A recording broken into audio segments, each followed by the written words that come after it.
Meet Solomon the Gelding, the most interesting horse that I have probably worked with to date.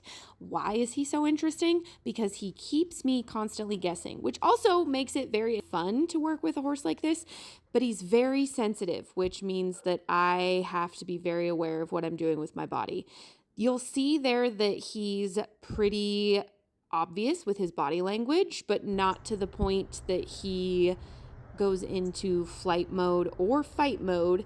He stays in sort of a shutdown mode where he's holding his breath and enduring me being up above him, next to him, and also over top of him and on both sides of him. This is all preparation for him getting used to a saddle, and eventually the hope is that we'll be able to ride him.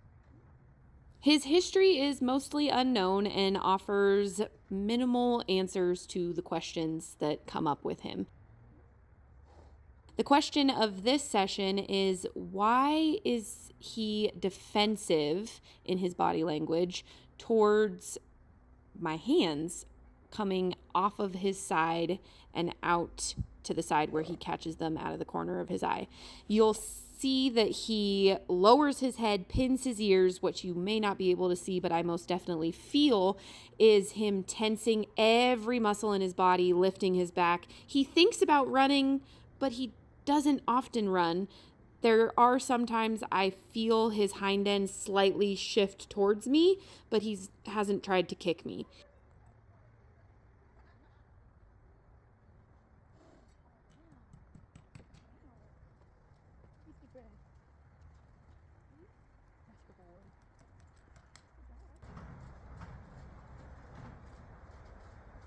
He went ahead and released the tension in his body with a big sigh and a lick and chew. And then I went ahead and asked him to trot around the round pen a couple times just to release some more of that tension.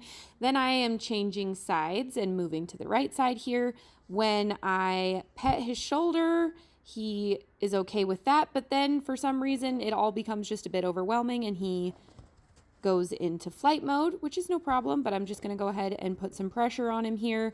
I want him to view the mounting block and me standing up above him and laying over his back as the release of pressure, not the pressure. So applying a little bit of pressure when he went into flight mode and then going back to a release of pressure here. So as you can see, he's a little anxious after just kind of having a little explosion there.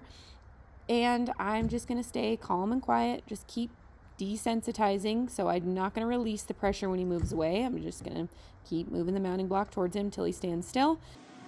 Because horses are prey animals, learning to accept something being above them, on top of them, and then also on both sides of them at once is a lot for them to overcome. We are a predator that essentially is getting into the position a predator would to kill their prey.